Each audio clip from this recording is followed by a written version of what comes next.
La plus grande île des Caraïbes, c'est Cuba. Voilà, Et c'est facile comme question. Oui, mais la prochaine fois, en géo, par exemple, Oui. si on vous demande quelle est la plus grande île, ben, vous le saurez. Bah oui, mais je le savais déjà. Voilà, vous pourrez vous passer de vos anti-sèches pour une fois. Bienvenue, Fanny. Merci, bienvenue. Ça va bien? Très bien, merci. C'est vrai. Alors, c'est malheureusement notre... Mais oui, c'est un peu oui. triste, Alors, prenez l'air triste, voilà. Oh, c'est déjà... c'est ça, votre air triste? Oui.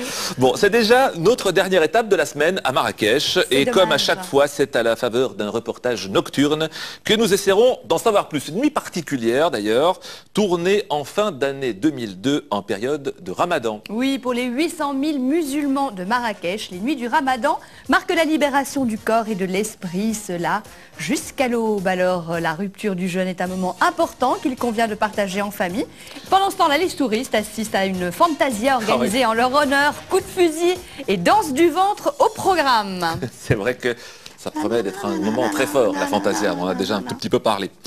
Notre invité, tout d'abord, vous parler de Orient. Alors, Orient, avec un S, qui est important, ce S, c'est le titre de l'album de Sappho. Bienvenue, Sappho. Bienvenue, enfin merci plutôt, On parce est que très je suis heureux. très troublée, moi. On est très heureux de vous recevoir aujourd'hui, un album tout nouveau, tout beau, comme dirait l'autre, avec l'orchestre de Nazareth. Ouais. Sappho qui est originaire de Marrakech, il faut le rappeler C'est pour aussi. ça que je disais bienvenue en fait. Eh oui. Parce que je me Bienvenue sentais chez très vous, approchée. oui, vous êtes chez vous. Vous êtes aussi une grande voyageuse, donc vraiment, vous êtes chez vous ici. À côté de vous, un grand aventurier.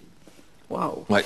Bruno Lambert qui viendra nous parler de son livre Sur le chemin de mes rêves. Une vie tout entière consacrée au voyage, aux rencontres, au dépassement de soi. Aussi, c'est le roman d'une vie, des expéditions auxquelles participe souvent Corinne, d'ailleurs, votre compagne. Vous nous raconterez tout ça après le détour express de Fanny, l'actu du voyage.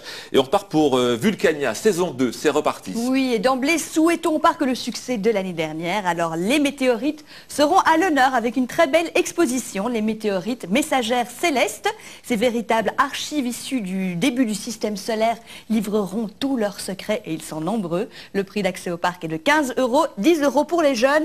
Viva Vulcania! Viva Vulcania, comme Voilà. c'est l'autre. L'aéroport de Saigon voit toujours plus grand. Oui, la plus grande ville vietnamienne, véritable cœur économique du pays, accueille un nombre de plus en plus élevé chaque année de visiteurs. L'aéroport international Tan Son Nhat peut recevoir actuellement 7 millions de passagers. Eh bien, ce n'est plus assez. Un nouveau terminal est donc en construction. Il permettra d'accueillir jusqu'à 10 millions de passagers. Fin des travaux prévus en 2006. Et puis le train, les yeux fermés. Oui, les passagers du train Shinkansen, le TGV japonais reliant Tokyo à Osaka, ont eu chaud.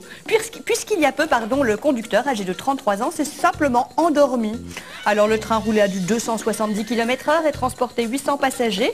Le système de contrôle automatique a progressivement arrêté le train 55 km plus loin. Ouais. Le conducteur à son réveil, il était en pleine forme et il a dit je veux continuer le trajet alors puisque Bon, tout on va y va, bien. il a continué Voilà, il Bon. a continué. Parfait, merci pour ces actualités vraiment brûlantes, il faut bien le dire.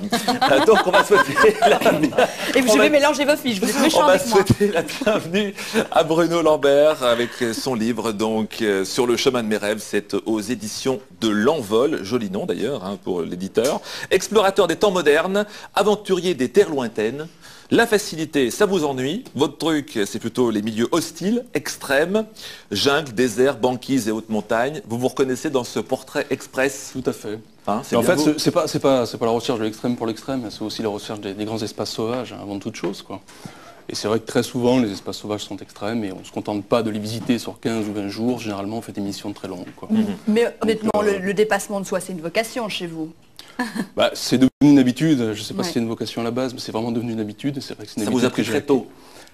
Très tôt. Vous êtes tombé dedans. Complètement, ça m'a pris à l'âge de 7-8 ans, quoi. Enfin, déjà, je rêvais sur les portraits des explorateurs de cette époque-là. Ouais, et ça a puis des débuté siècles dans les passés. calanques de Marseille, m'a-t-on dit. Voilà, complètement. J'étais initié par des religieux, je dirais d'une manière très spartiate dans les calanques, à porter des sacs très lourds, à ramper, à se priver d'eau pendant des heures et des heures. Et c'est à partir de là qu'est née cette passion pour la nature et l'aventure, quoi. Ça a déjà très impressionné.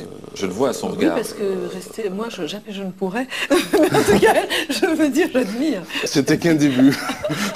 C'était qu'un tout début, parce que l'histoire s'est prolongée beaucoup au Maroc d'ailleurs. Enfin, je me suis vraiment beaucoup investi sur le Maroc pendant une quinzaine d'années. Et l'histoire s'est également poursuivie dans les milieux les plus extrêmes de la planète. Donc, ce que vous avez Moi j'aime cité, bien quoi. cette phrase, vous dites que vous aimez cet instant où l'homme se retrouve face à lui-même, sage et fou, raisonnable et insensé. Je pense que c'est valable pour tout le monde, en tout cas ça l'est pour moi, quoi. Il est clair que de se surpasser dans des milieux qui sont automatiques, qui sont vraiment plus forts que vous, donc incite à une certaine unité et une forme de sagesse Alors bien sûr, vous racontez la plupart de vos aventures, de vos expéditions dans ce livre. Vous êtes une force de la nature, on le sait, on le voit aussi. On le vous avez voit. quand même une sacrée carrure. Ceci étant dit, on se rend compte que vous avez pratiquement contracté toutes les maladies possibles tout, quand et même. imaginables. Oui, pas les plus Non, pas tout, heureusement. non, j'ai le temps encore quand Enfin, même. vous avez quand même un beau palmarès. Oui, mais j'ai pas tout mis quand même. Et puis surtout, vous avez aussi testé pratiquement tout ce qui pique et tout ce qui mord. C'est vrai que je me suis assez spécialisé dans ce qui pique et ce qui mord, quoi. Bon, déjà pour l'image, on est tout le temps en train d'aller les chercher, donc le meilleur moyen, effectivement, d'aller braquer une caméra ou un objectif sur un serpent, c'est de l'être. C'est surtout pas d'aller se faire piquer si on veut ramener les images, justement, quoi. Quand vous étiez en Guyane française, vous êtes allé plusieurs fois, une bonne dizaine de fois, on va dire. 12 fois, j'ai dû y aller, dans la forêt amazonienne, vous avez rencontré notamment les vers macaques, c'est ça? Ah, c'est dégoûtant, ça. Hein. Ouais. Ah oui, c'est dégoûtant. Ouais, vous voulez? Alors en fait, non, les vers macaques, ouais, ce sont des petites larves en fait, qui se tiennent au-dessous des feuilles. Quoi, et quand vous passez torse nu en forêt, quoi, elles viennent se nicher dans l'épiderme, puis dans le derme. En fait, elles vont ronger les tissus de façon aérobie, c'est-à-dire sans oxygène pendant un certain temps. Et puis arrive un certain moment, elle va percer pour respirer. Donc c'est ce qu'on appelle un ver sain tant qu'il n'est pas mort. Alors ça crée des gros furoncles qu'il faut inciser pour retirer la bête, pour pas avoir trop de problèmes, quoi. Voilà. Et c'est vrai que C'est terrifiant. c'est assez douloureux, quoi. C'est un peu dégoûtant aussi. Mais bon, Légèrement. c'est vous qui avez amorcé. Ça peut atteindre jusqu'à 1 Oui, cm. bon, c'est bon, on a compris, c'est dégoûtant. Dans les autres, les aventures, pardon. C'est terrifiant, surtout. Oui, c'est vrai. Mais on s'en remet très bien. Regardez, il y a un Apparemment, poil vivant oui, ici. vous avez survécu, c'est bien. Au Tibet, Au Népal. au Népal, vous contractez une méningite. Ça, Quand je dis vous, c'est le groupe, c'est assez carrément. récent parce qu'en fait, on a eu sur l'équipe de 25 porteurs, 25 participants, donc nous on était deux Européens, on a contracté une méningite dans un village lors d'une fête. Deux de nos porteurs l'ont contracté également, on s'est trouvé paralysés entre deux cols, l'un à 4005, l'autre à 5002, sans pouvoir ni redescendre ni remonter, donc impossibilité de se rapatrier, quoi. À manger de la morphine et malheureusement on a eu des gros problèmes, on a eu des chutes de porteurs, des décès, enfin c'était terrible, quoi. Et puis alors, un mauvais souvenir, très mauvais souvenir, c'était en 95, c'est le pôle Nord magnétique avec Corinne déjà. Ouais. Hein. Rencontre avec les ours. En 95, Vous suivez à la trace. En 95, on a rencontré 3 ou 4 ours, je crois. Ouais. Et surtout des loups. Par contre, les grosses rencontres un petit peu dangereuses, c'était en 97. Et là, tu vas littéralement à la trace. Disons qu'on était un petit peu... Là, on a un petit peu cherché la merde, hein, parce qu'en fait, on s'est trouvé dans le carrefour. Excusez-moi. Hein. Mais je vous en prie. Mais c'est vrai qu'il a fallu qu'on passe, pour cette reconstitution historique, qui était la reconstitution du passage du Nord-Ouest, on voit ça des images, là, on a dû se passer dans un site un carrefour, quoi, un carrefour de chenaux, pardon. Truffé d'ours, et c'est vrai que là pendant une huitaine de jours on était suivi à la trace, on était traqués, donc on vivait avec les ours mais il n'y avait pas de problème, jusqu'au jour où on a eu une visite un petit peu engagée, je dirais, de la part des ours, mais qui n'était pas une attaque. À ce moment-là, on a déclenché le réflexe de prédation en tombant. En fait, Corinne est tombée pour aller chercher mes moufles parce que je m'étais déganté pour tirer au fusil. Mais attention, je ne tire pas sur les ours, hein. Je les effraie, hein. On ne tue pas. Hein. Clair. De toute façon, on peut repousser les ours. À vos débuts, on va dire quand même, c'était chaque expédition était un petit peu un défi quand même que vous lanciez. Puis après, il y a eu quand même le Maroc. J'ai l'impression qu'après le Maroc, ça a changé un tout petit peu. Il y a eu des paliers tout du long, en fait. Hein. Mais vous dites que le Maroc, ça a été vous a enseigné en tout cas la notion humaine du voyage. Tout à fait. C'est-à-dire que bon, jusqu'à l'âge de 22-23 ans, je faisais partie de ces aventuriers fun, quoi, qu'il fallait qu'ils se balancent en l'air, dans l'eau, un peu partout. Ouais. Donc j'avais plein de records à mon actif jusqu'à 22-23 ans. Là, j'ai passé mon diplôme d'accompagnateur. Et c'est vrai que je refusais de travailler en France. C'était beaucoup trop étriqué. J'habitais dans les Alpes et c'était trop petit, donc je suis parti dans l'Atlas. Et je suis resté très très longtemps dans l'Atlas, plusieurs mois dans l'Atlas. Et c'est là que j'ai découvert effectivement une notion que j'avais complètement mis de côté dans le domaine de l'aventure, c'est l'homme, quoi. Et à partir de là, je me suis spécialisé, je dirais, sur l'ethno, en plus, je dirais, de ma vocation de guide naturaliste. Et ce qui fait que maintenant, toutes mes expéditions ont une démarche de découverte et trafic. Vous avez une association, les Marcheurs de la Terre. Vous essayez de faire profiter aux jeunes vos expériences. Vous trouvez que c'est sympa? Non, mais c'est super. C'est-à-dire que moi j'ai tenté de créer ce qui m'a manqué quand j'étais gamin, quoi. C'est-à-dire que bon, on utilise le rêve, je dirais, et l'aventure comme vecteur de découverte et de connaissance, quoi. Donc le principe, c'est d'écarquiller les yeux des gamins avec des images, avec des récits en live, parce qu'en fait, on leur envoie de l'information en direct à des expéditions. Vous êtes bâtit une société qui le trahit, c'est tout à la fin de votre bouquin, qui le trahit à son insu, l'individu s'engourdit dans une léthargie qui l'éloigne de ses propres désirs. Vous ne croyez pas? Oui, c'est vrai, oui, vous avez raison. Moi, je suis d'accord. Ah, non, moi, je signe. Alors là, vraiment, et je trouve qu'effectivement... Non, je crois qu'il ne faut pas se louper, quoi. Ouais. Non. Hein, tout simplement. Toutes les aventures de Bruno dans les chemins de mes rêves. Très joli titre en plus. Est-ce que vous permettez que j'offre ce livre à nos téléspectateurs? Volontiers. Eh ben, il sera même dédicacé par la main de l'auteur. Bravo à Fabrice Hutier qui habite Le Gosier. C'est en Guadeloupe. Et oui, il nous a envoyé une jolie carte postale de Guadeloupe. Vous pouvez aussi vous inscrire sur voyage.fr, évidemment. Oui, bien sûr. Allez, on va du côté de Marrakech, bien sûr. Il est revenu de reportage avec le teint hâlé, malgré la pluie. C'est dire si Stéphane Jacques a apprécié la ville de Marrakech. Notre site-titre-auteur a réalisé ses reportages en fin d'année dernière. Précision importante quand on parle de la nuit à Marrakech. C'est vrai, en pleine période de Ramadan, le rythme de la vie est un peu particulier. Et quand la nuit tombe, eh bien chacun s'organise en fonction de ses convictions.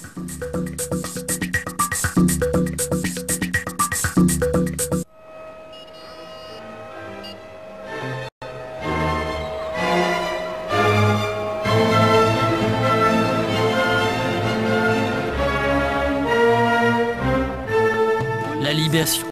La sirène sonne la libération des 800 000 musulmans de Marrakech. C'est ainsi qu'un mois dans l'année, au coucher du soleil, les mosquées délivrent les musulmans du jeûne qu'ils ont dû respecter le jour durant.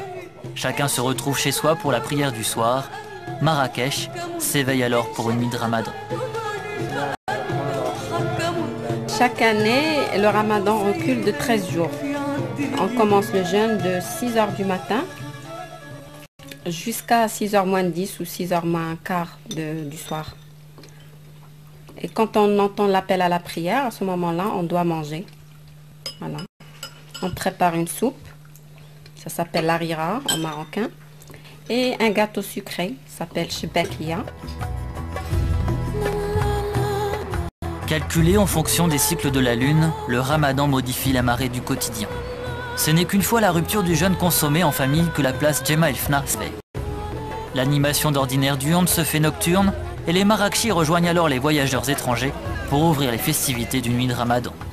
Des festivités qui commencent dans les estomacs après une journée de privation.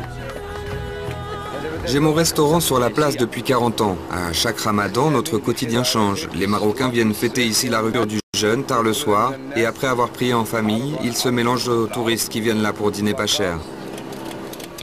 Après la libération du corps vient celle des esprits. À quelques pas des gargotes, la lanterne éclaire les prédictions du lendemain selon une libre interprétation du Coran. Cet homme, c'est un sage. Il fait de la magie blanche, pas de la magie noire.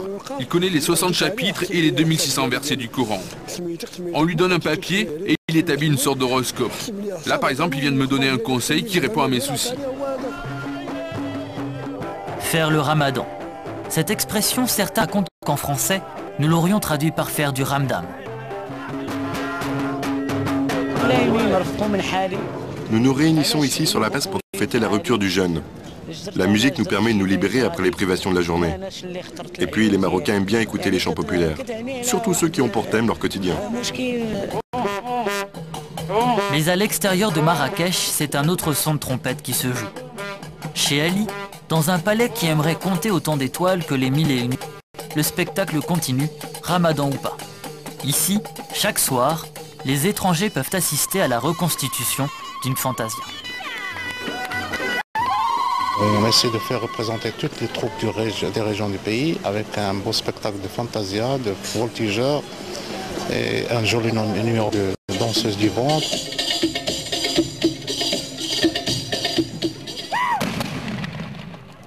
La fantasia est une fête folklorique qui diffère selon les régions du Maroc. Des fêtes où les étrangers sont habituellement exclus. Je pense que le spectacle est impressionnant, que les danses sont très belles. Mais je ne crois pas que ce soit très représentatif de la nuit à Marrakech.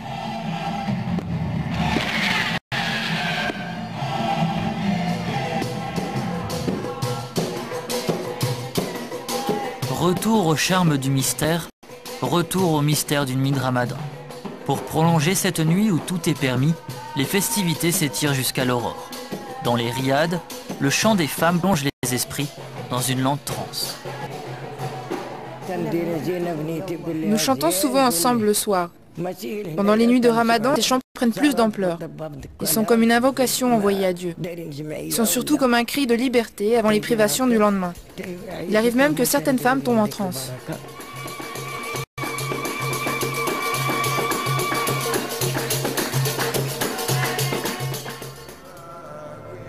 La transe s'achève, la nuit de son mystère. Bientôt le soleil annoncera les privations du quotidien pour un retour sur des préoccupations bien terrestres.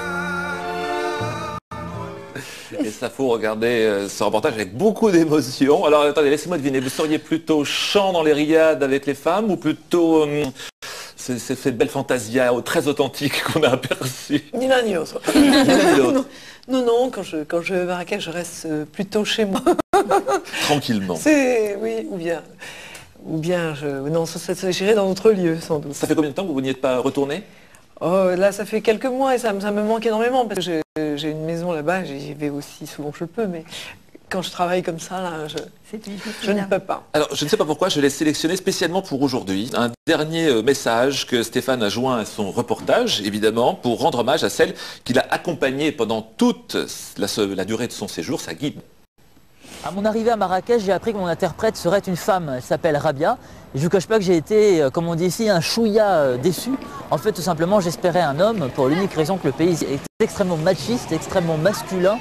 Les femmes ont un statut qui est limite juste au-dessus de celui du niveau des chiens. Hein, c'est vous dire un peu les mentalités. Et puis au final, au fur et à mesure des tournages, j'ai découvert une vraie personnalité, puis surtout une vraie battante. Être une femme, en général, soit au Maroc, dans n'importe quel coin de pays, c'est difficile. Mais bien sûr, pour les autres pays, qu'ils ont déjà des démarches, ils ont déjà préparé le chemin pour la femme, il suffit bien sûr de suivre le rythme. La femme, elle n'a plus de problème, elle a ses droits. Pour la femme au Maroc, il y a des droits qu'on a demandés, mais c'est la femme qui doit faire le chemin. Ça veut dire que c'est elle qui doit construire ce chemin.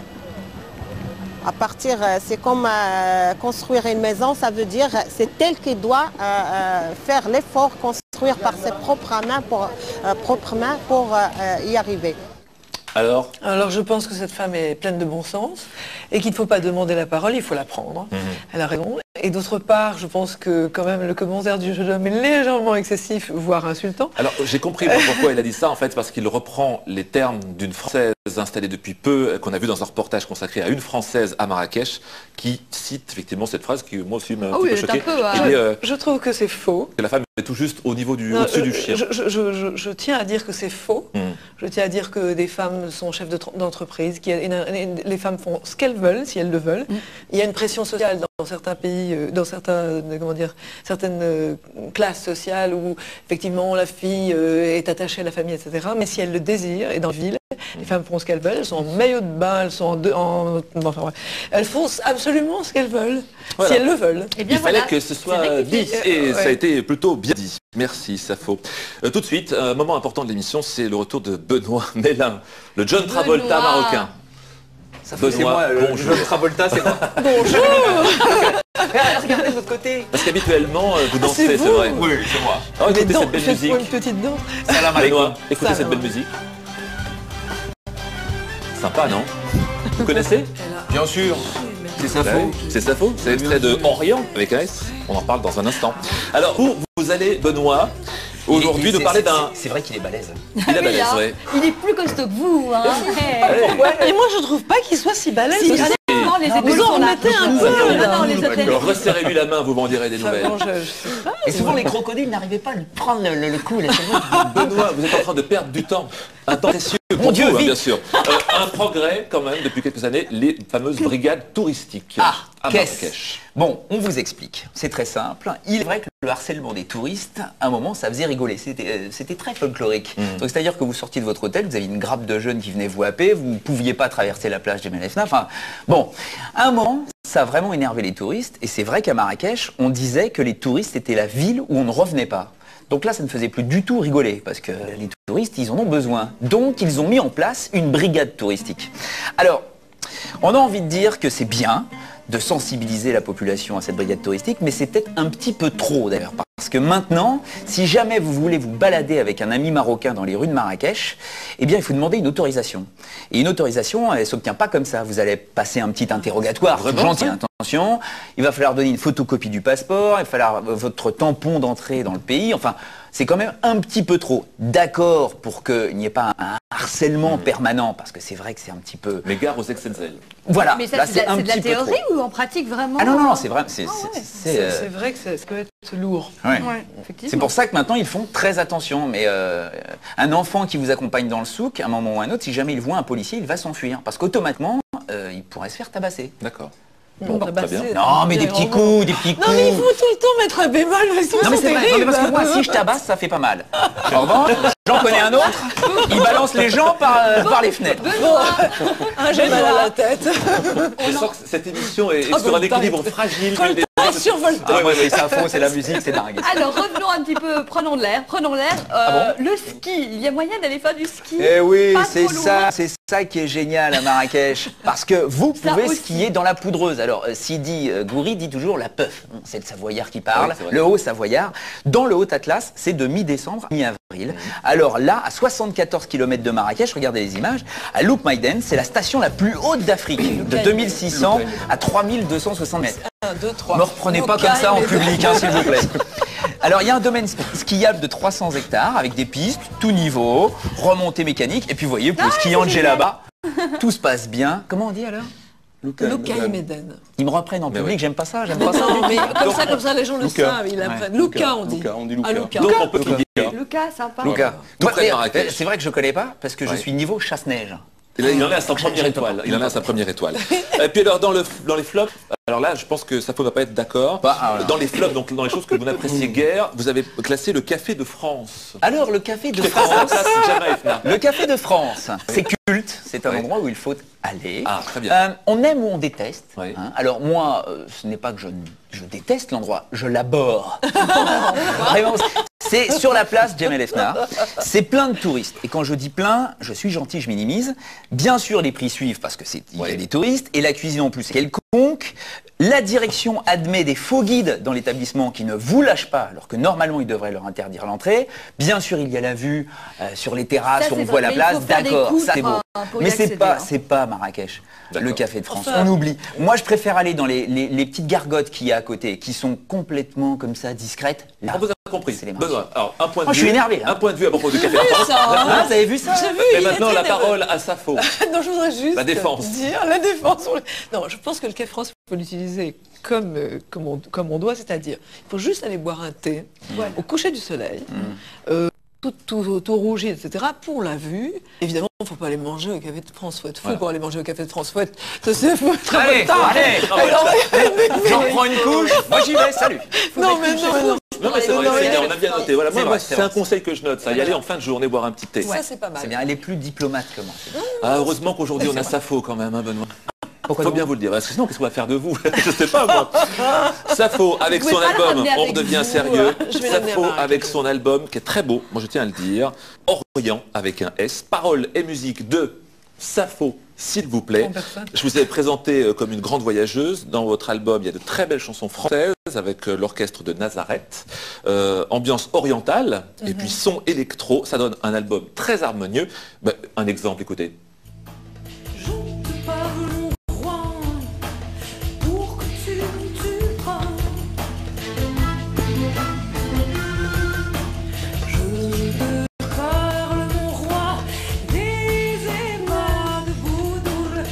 Moi, j'ai une danseuse, c'est génial.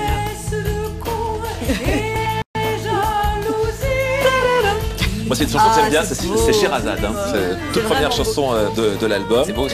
Oui. Safo, vous avez vécu 20 ans au Maroc. Marrakech, c'est votre ville. Excusez-moi. J'ai vécu 16 ans. 16 ans au Maroc. Et alors 10 ans à Marrakech. Marrakech, c'est votre ville. Voilà. Vos premiers souvenirs de Marrakech? Alors vraiment, justement, moi j'ai grandi pas loin de la plage d'Amalfitana et c'est pour ça que le café de France, Vous avez boire un thé, Elle allait prendre son thé là-bas. Non, j'en prenais pas parce que j'étais un enfant. Mais j'entendais les gnawa, j'entendais justement en fait, tout ce qui se passe sur la place, j'ai entendu toutes sortes de musique. Et ça, je crois que ça a donné le goût du rock, bizarrement, le tambour. Mais c'était j'utilisais autrement, quoi. Dans les choses importantes, vous dites que vous avez toujours apprécié la tolérance des Marocains. Voilà, moi j'ai vu des juifs, des musulmans, des chrétiens dormir, manger, boire ensemble. J'ai vu ça. Et à cause de ce souvenir très vif, je crois que ça a déterminé tout ce que j'ai fait ensuite. Je crois que je l'ai fait à mon insu, enfin parce que j'ai pas décidé.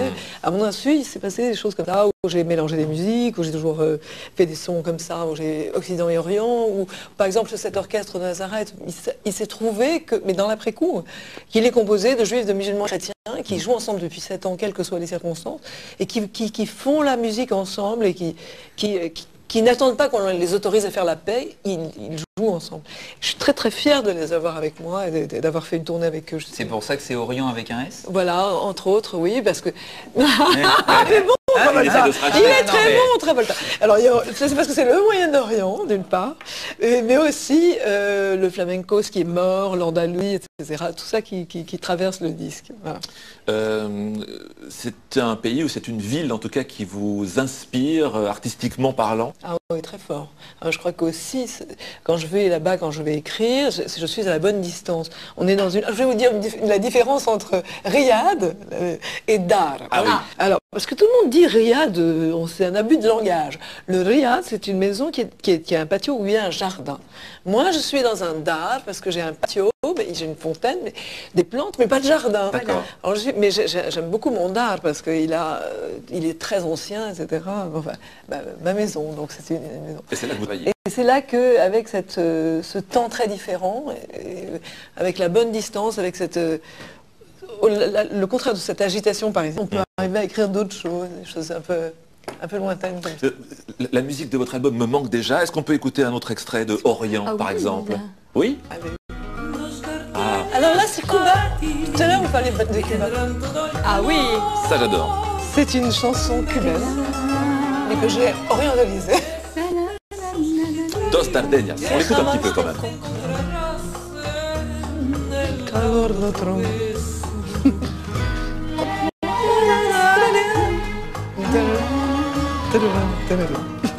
Ah, moi j'aime beaucoup ce son. Est-ce qu'on peut dire que vous êtes une Safo différente? Vous êtes à Marrakech? Ah oui, c'est sûr, parce que d'abord je suis totalement cocoognée par ma dada qui me fait des trucs délicieux. Alors évidemment, je suis prise en charge, j'ai le temps de voir les gens, je fais des fêtes et dans ces fêtes il y a des rencontres qui se font autrement. C'est une façon... Vous savez, vous parliez tout à l'heure de l'humanité du Maroc, ça ne m'étonne pas que vous ayez eu envie de parler en parce qu'au Maroc, c'est éminemment humain. Il y a cette capacité de rencontrer l'autre, de cette familiarité immédiate, quoi. Je pense on est entouré de ça, de cette tendresse. Et en même temps, avec les pires excès dont on a parlé, Travolta. Travolta doit vraiment... Moi, personnellement, je ne fais rien la semaine prochaine. Prenons l'avion. Oui, vous êtes une vraie Marrakechia. Alors voilà, on est là tous les quatre, on s'invite chez vous dans votre Venez chez moi, absolument, vous êtes les bienvenus. Vous nous emmènerez où à Marrakech? Quel Marrakech avez-vous envie de nous montrer? Premièrement, je vous invite chez moi, c'est important. D'accord. Première chose, c'est comme ça. On vient, J'invite les Gnawa et on fait de la musique ensemble. Ensuite, je vous disais, on pourrait aller faire au Café Glacier, même ça fait rien, à 5 heures. Nous prendrions une calèche et nous irions à la Ménara, juste faire un petit tour, parce que même si c'est très connu, ça vaut quand même la peine de regarder le bassin avec cette architecture parfaite de mesure et voilà. C'est très beau. Vous nous avez convaincus, on va répondre à l'invitation, je pense. D'accord, on vient. Vous êtes libre, Bruno? On est pas de problème. Vous restez avec nous, merci Safo. Je rappelle donc, très belle, vraiment un album qui fait voyager, Orient.